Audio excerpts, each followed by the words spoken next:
Ladies and gentlemen, welcome to the channel. Today I'm going to show you how to troubleshoot an Xbox wireless controller.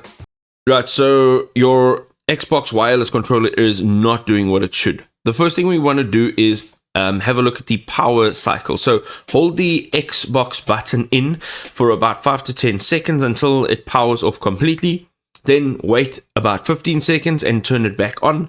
This is a very simple reset, but it clears any temporary glitches and connects the wireless signal again.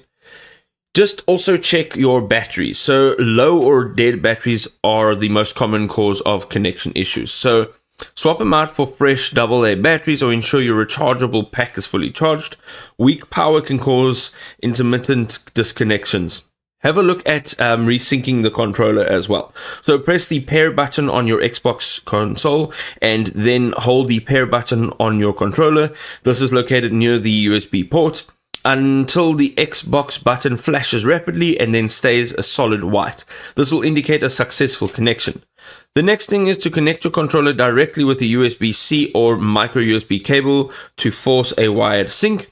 If it works when wired but it fails wirelessly, you're likely dealing with a wireless interface and this could be hardware issues. Also, update your controller firmware. So launch the Xbox Accessories app on your Xbox console or Windows 10, 11 PC, whichever Windows you're using, and then check for available firmware updates that fix known bugs and also improve your overall connectivity as well as the overall performance.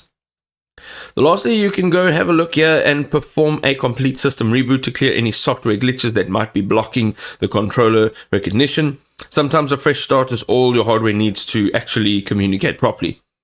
Then you can connect your controller to a different Xbox console or a compatible PC, and this will help isolate whether the issue lies with the controller itself or your primary gaming device.